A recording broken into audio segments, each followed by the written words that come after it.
These ain't glorified gang of prison stories, man. These is lived experiences. Welcome back to the Swing Low Podcast Show. Duroc Crip. It's an absolute pleasure to be back here at this roundtable amongst my roundtable family. Salute to everybody for joining me. Now, look, before I jump into this video, please let me take this opportunity now to ask you all, if you haven't already did it, to like, comment, share, and subscribe to the Swing Low Podcast Show. Duroc Crip. I would greatly appreciate it because it would help us get further into the algorithm, and it won't cost you a dime to do none of it. So again, if you haven't already did it, like, comment, share, and subscribe to the Swang Low Podcast Show, Duroc Crip. Salute to those of y'all that has already done it and became part of the family, man. Nothing but love. We embrace you wholeheartedly here. All right, now look, let me go ahead and jump into this little short story. I'm not trying to hold y'all too long, right? This situation happened in the year of 1995, right after I got locked up. Okay, this situation was so fresh. I was still going to municipal court, right? Municipal court is where you start at when you catch a new case, and then if they have enough evidence on you to bound you over to superior court, then that's what they would do. And once you get to the superior court, that's when you start setting the stages for your trial, if it go that far or whatnot. Okay, so anyway, this 1995. Right? This is my second court appearance in the municipal court. And I remember sitting in the court tank, amongst other individuals that was in there that had cases that they was fighting, right? And I remember the door coming open and a guy walking in. Now, as soon as this guy walked into the cell, I instantly know who he is. He know who I am, of course. So bam, he make his way straight to me, right? This is an OG guy from Duroc Crip, right? He's an OG, older gentleman, I guess known throughout the community, but he wasn't known for like no foot soldier type of stuff, putting in work and none of that. He actually was smoking dope. However, he was known throughout the community. So anyway, he make his way to me. Now, mind you, I was fresh on the streets. I was all throughout my community. I didn't run into this guy not one time. Not one time. And once I got locked up on this case in the county jail, I didn't see this guy not one time. However, when he walked into that court tank, he had on the LA County Jail blues, right? So I remember tripping like, damn, he locked up when I seen him. So bam, he come, we greet each other. He sit right next to me, right? And he immediately go in to talking about my case, what I was in jail for. Right? And he's asking a barrage of different questions pertaining to this crime. Right? Now, I believe that the police was still in the beginning stages of their investigation, and they was trying to hunt down as much evidence as they possibly can. And I know one of the things that they was actively looking for was the weapon that was involved in the unalivings that they was charging me for, right? So bam, he was really, really going hard on where this weapon was. And now, mind you, before this incident took place, probably like a couple of days before this, I had made a phone call. I called one of my homeboy Lil Drac. Shout out to Lil Drac, bro, if you tapped in. I don't know if you remember this, but I remember calling you right after I got locked up. And I distinctly remember bro telling me, like, look, don't talk to nobody about your case. Don't say a word to nobody. The only person you talk to is your lawyer. Outside of that, don't say nothing to nobody, bro. Right? So fast forward to me sitting in this court tank, in the municipal court tank with the OG from Duroc, right? And he's asking me all these questions and inquiring about the gun and all that. That conversation I had with Lil Drac kept popping in my mind, right? And the way that this guy is asking these questions, he's definitely seeking information out. But at the same time, while he's seeking this information, he's actually telling me certain things about the police investigation, like where they had went to search, right? Which was crazy because the place that he told me that they searched was one of the last places that I was at. And the only people that knew that was the people that was testifying against me, right? The people that actually had something to do with, that case. So anyway, all the alarm bells in my head is just going off, man. Just Everything is just hitting me at one time, right? So I'm tripping. I'm like, I know this dude not trying to get information out of me. You know what I'm saying? But he kept going on and on and on, man, for what seemed like about an hour. It probably was a less time than that, right? And then after all these questions of him trying to pump me for information, the police called him out the tank, and I never seen him again. Right? Not in the LA County jail, nowhere, didn't hear about his name. Now, mind you, at this time, it was a whole lot of Durocs getting locked up. And all of us was basically together, and we all knew who was who from the set, right? And we knew who was getting locked up. His name never had came out, never came about, no conversation, right? So bam. So again, when he walked out that court tank that day, I didn't see bro no more. Now, I'm not going to say his name because he is no longer alive. He ended up passing away some years back. You know what I'm saying? So out of respect for his family and the people that do care for him, I'm not going to throw his name out there. Plus, on top of that, I don't have nothing in my paperwork with his name connected to it.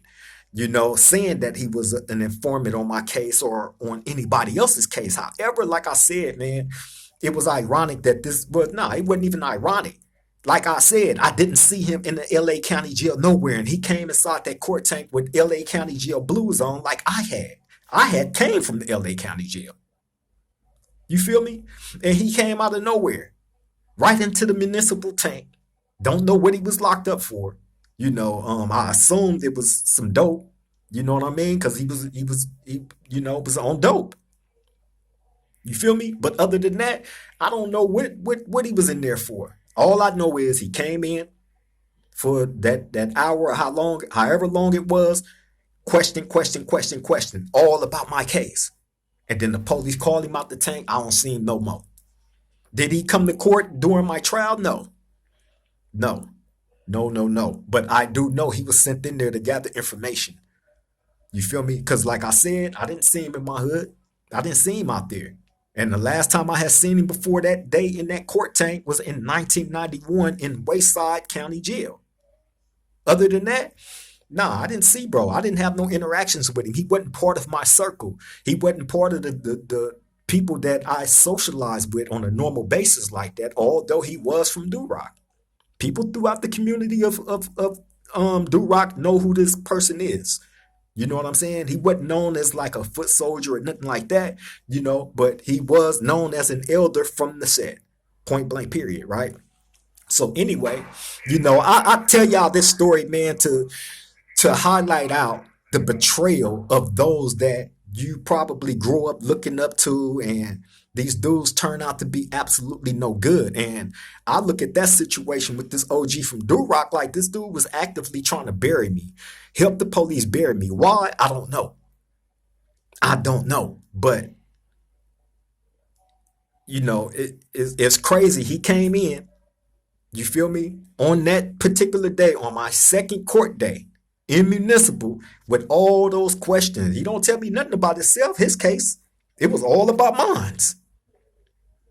You feel me? And I told him what I needed to tell him to throw him off my scent. You know what I'm saying? Which was pretty much little to nothing.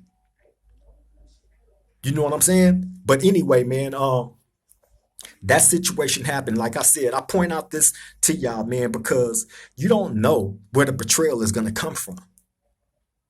You feel me? Why the OG chose to go that route on me, I don't know. He probably had a case of something that was hanging over his head, or he was just a paid informant. I don't know. I don't know how these people, what motivates them to do what they do, but, it happens. I remember another incident. I think I told y'all this story not too long ago about being in the LA County jail with the homie Trey Ball from Altadena Block, and us being in the cell together and them throwing this non-affiliate black dude in the cell with us.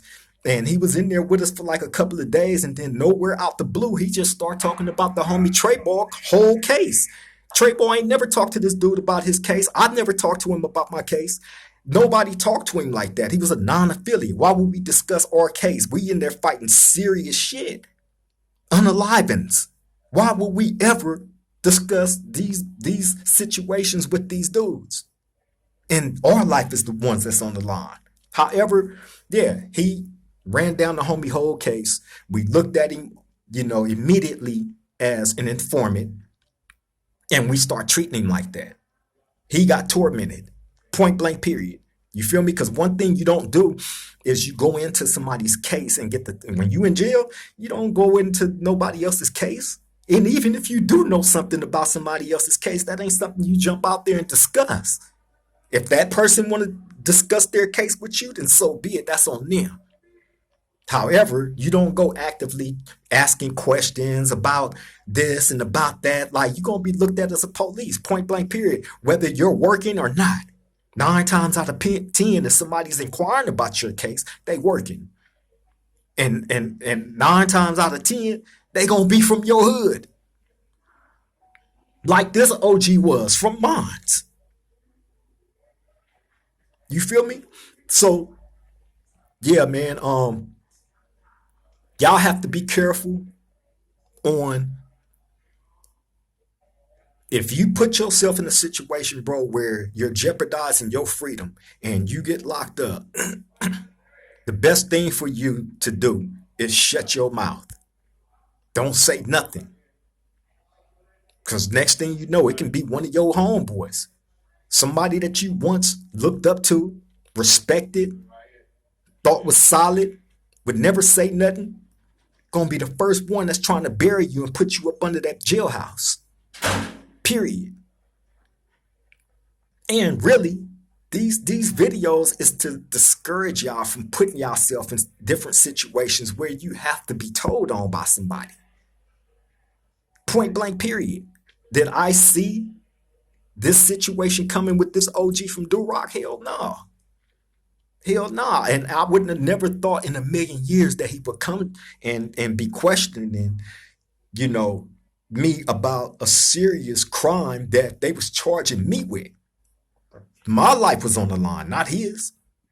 However, whatever his motivation was for trying to help the police, it didn't work. And like I said, once they called him up out that tank, I ain't seen him no more. Didn't see him no more, didn't hear nothing about him. He just vanished into thin air, went back out to the streets doing what he was doing, and unfortunately ended up passing away. You feel me? And I sit back and I think about those situations, man, and I look at the generation right now. We all have been young. We all move with reckless abandon. You know what I'm saying? But eventually you grow and you learn, as you go through things in life, right? But when you're facing such a serious charge at such a young age and you're thrown into a situation where you're fighting for your life and the police is trying to utilize the people within your community, because that OG wasn't the only one that the police had pushed up on and was trying to have him get information out of me. It was a number of people. It was a number of people that they kept harassing, pushing up on, saying this, saying that, trying to include people in on the case, hoping that they break and crack and say something that they wasn't supposed to say in regards to me. You feel me? So thinking back on all this stuff, man, it's just mind blowing. It's mind blowing. Like I said, I can't go through my paperwork and pull out any paragraphs of this OG being an informant and coming in there getting information out of me to help the police, right? I don't have none of that in my paperwork, right? However, I'm not stupid. I'm not stupid. It's not ironic that that man came out of nowhere in LA County Jail Blues, the same shit that I'm wearing, and I didn't see him nowhere in there. I ain't heard about him being in there. So y'all make that make sense. Because it never has made sense to me. And you come out of nowhere and you immediately come questioning me about the case that I'm in prison for. Trying to actively find out where the gun is at while the police is actively doing their investigation. I was only in jail at that time, probably 2 or 3 weeks. You feel me? So yeah, that, there's no coincidence. He was working. He came in there, trying to get that information. He didn't get it, and they let him out. It was another guy. I told y'all about that situation where I'm on the LA County Jail bus, I'm sitting like towards the front of the bus, and it's a guy in the back running his mouth and telling them about how the district attorney is calling him into court to get on the stand and testify about an unaliving. He's talking about my case the whole time. He's describing to these people that he's back there talking to my case. I look back there and seen who it was. I'm like, what the hell? Right? So when we get in court, I immediately get at my lawyer, like, man, what the hell? You know what I'm saying? And thankfully, they didn't use that guy's testimony. You feel me? I'm not gonna say his name too because he's associated with Duroc as well. But that's neither here or there, bro. The thing is this: they stick informants in your cell. They stick informants in those court tanks. I told y'all about the other time when I'm in Pasadena court and me and Evil Trey from Altadena Block and another guy from PDL. We all sitting in that tank and we're talking. And I grew up, unfortunately, going through that courthouse from juvenile up until adulthood, right? That's nothing to brag about. Trust, I'm not bragging about none of this. It's horrible thinking back on it. You feel me? That I took away out of my life, going through this system. However, growing up, going through that courthouse, I've been released out of that courthouse, So it was certain, like when they release you out of Pasadena court, they release you like through these back doors. It's these hallways, and then it's a door that leads to the side of the courthouse on the side street. You feel me? And we in the court tank talking about this amongst ourselves. And I'm telling them like, oh yeah, man, I remember getting released out of here and this and that, and they let me out through this door and this and that. I'm pointing out this stuff, right? The whole time they are listening. They got them speakers cut up to the max in those holding tanks. And they sit and they listen to those conversations going on in those tanks all day, every day, hoping you slip up and talk about your case. You feel me? So when this incident happened, like I said, we in there, me, Evil Trey from Altadena Block, and the other guy from PDL, right? We in there talking about this. And next thing I know, once I get back to the LA County Jail, they take me, cut my wristband, give me a red wristband, and it was a high power wristband, right? So I'm like, why is y'all changing my wristband color, right? Then they took me after they changed my wristband, threw me in this holding tank, this little bitty holding tank. The tank was so small, bro. I can stretch out my arms like this and touch all four walls, right? It was small. It was one little bench thing that you could sit on with one little square window in the door, right? And that was closed, so I couldn't see out or nothing. They had me sitting inside that tank for about 5 or 6 hours, right? And I remember banging on the door trying to get the sheriff attention, trying to find out like what's going on. Why y'all doing this? I'm in at that time, I believe I was in the state module, right? The state module is where they will send you to if you've been to prison before, or the California Youth Authority, CYA. If you on parole, you're going to the state module. So anyway, at that time, I believe I was in the state module, man. And all my property is still up there. And they take me, throw me in that hard tank, 6 hours. Finally, they come get me and tell me that I'm finna go to high power for attempted escape out of Pasadena court, right? So I'm like, what? Attempted escape? How? I'm already shackled when I go to court. From from my shoulders down, from my wrists down to my legs, to my ankles, with the long chain. I'm shackled from the time I leave the Los Angeles County Jail and go out the court to the time I go back to the Los Angeles County Jail. They don't take those chains off until you go back to the LA County Jail. Period. Right?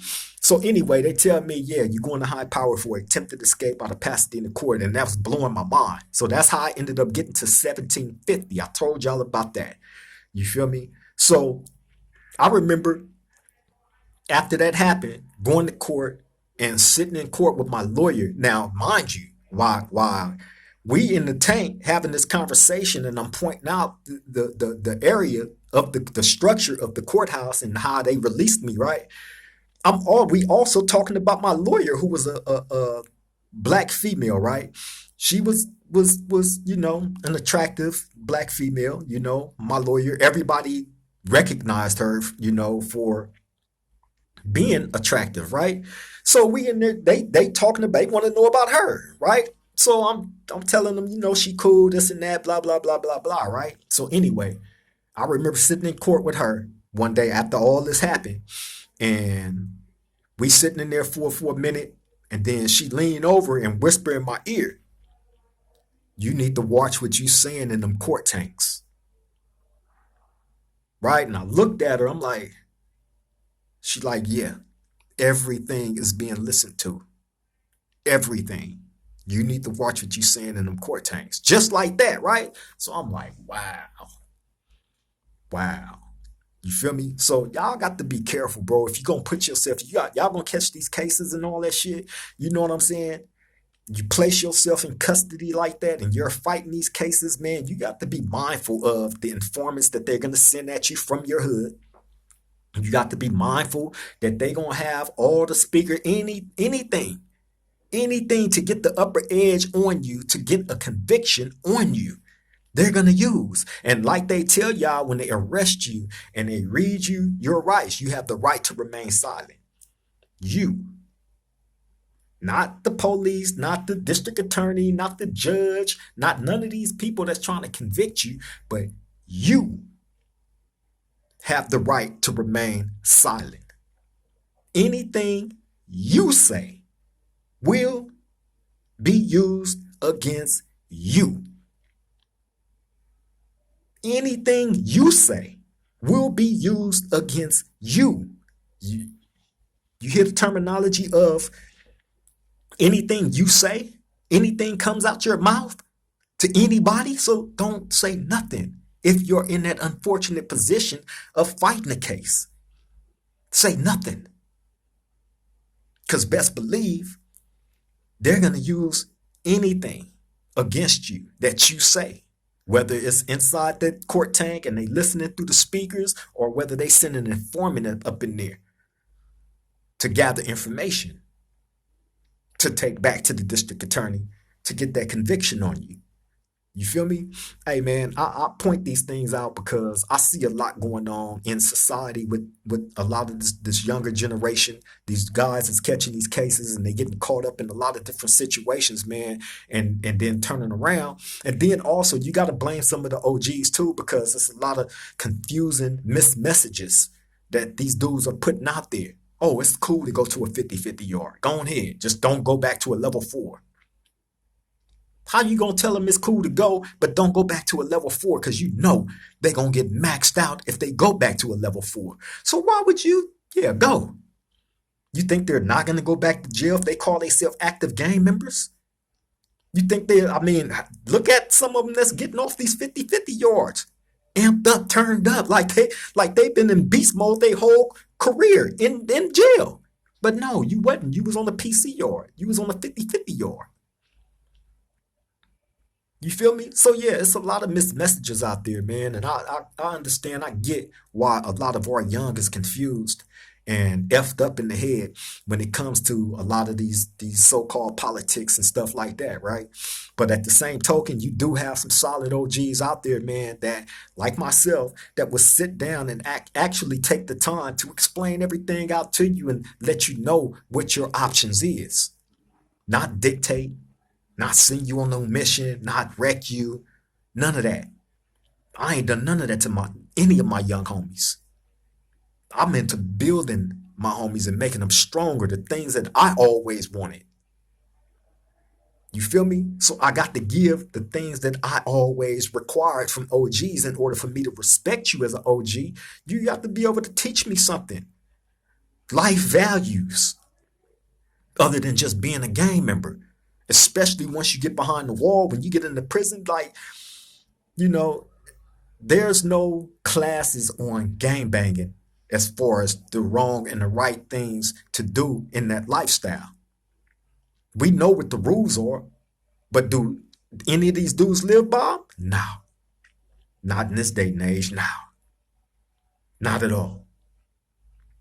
You feel me? So y'all got to be careful, man. You feel me? I don't want people trading their freedom, separating themselves from their family and kids, because that's another thing that I hear. Oh, I heard this one dude online. I ain't finna even say his name. However, this dude was crying about having to go do some time in jail, and how he didn't care about how nobody felt. He's going to a 50-50 yard. He's PCing up immediately, right? This is the mentality of society. This is the mentality of society. I'll do all this hardcore stuff on the street, but when it comes time to do the time, I'm going to a PC yard.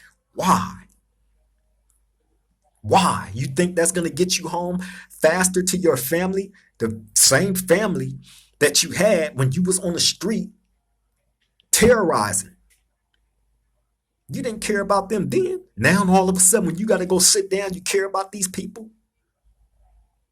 Like, come on, man. Y'all got to pick and choose, what side of the fence you want to really live on. If you're not built like that, you shouldn't be out there doing crimes, putting yourself in a position to have to go live under a political life in prison. Because that's what you get when you go to prison. Period. If you're not built like that, you shouldn't be on the street gangbanging. And if by chance you are one of those gangbangers that's out there terrorizing, then you get locked up and you choose to go to a 50-50 yard, well, you got to know life as you once knew it is over. Period. Ain't no ifs, ands, or buts about it. You made the choice to go over there, so live with that. Don't get off those 50-50 PC yards and start trying to pick back up on your gangbang and all that terrorizing that you was doing, and you couldn't go stand up on the level 4 general population yard. Make that make sense to me. So again, these videos isn't to stop you from being a gangbanger if that's what you want to do. No. The options is being pointed out for you as a gang member, gang banger, gang associate, gang affiliate, whatever you want to classify yourself as. These videos is just pointing out the options and giving you a little bit of game and education on these different scenarios and situations that I've pointed out to you. The ultimate betrayal for me was seeing that OG walk inside that court tank and start questioning me about the case that I was on. Something he had nothing to do with. He didn't have no ties to my case. He wasn't involved in it. But yet and still here he come questioning intimate questions about this situation. And then you calmly walk up out of there and I don't see you no more, hear nothing else about you until you die. Make that make sense, bro. That's how dirty the game get. But again, I chose this lifestyle. I chose it. And I repped it proudly. And I'm still connected to it. However, I'm educated now. The blinders is off. So now I'm in a position where I can actually give the accurate information about certain situations. And that's all that this is about. This ain't to come online and tear down the next man because you're a PC or a 50-50, you know what I'm saying, or whatever. No, I'm just here to defend the righteous, those that are unfortunately in prison on the level 4 mainline general population yards. That's it. That's all. I don't know how this shift came about where those guys that's on the level 4 mainline general population yards became the bad guys and these 50-50 PC guys became the ultimate heroes. I'm still trying to understand that. I'm still lost on that. You feel me? But yeah, man, the message of the day, bro, is just, be careful. Be careful on situations you place yourself in, man. You know what I'm saying? Other than that, hey, don't get caught. Don't get caught, man. Don't get caught. You feel me? And be careful on the information that you give out to people. You feel me? But look, I'm finna get up out of here. I appreciate y'all taking the time out to come sit with me at this round table yet again. You feel me? If you haven't did it already, again, like, comment, share, and subscribe to the Swang Low Podcast Show, Duroc Crip. I would greatly appreciate that, man. On that note, I'm finna get up out of here. Y'all take care. Y'all stay safe. I love and appreciate you all. Let the people that's in your life know how much you love and appreciate them while you can, because tomorrow's promised to nobody. Nobody. So let them know. On that note, I'm up out of here. Y'all take care. Stay safe. I love all y'all, man. Triple gang.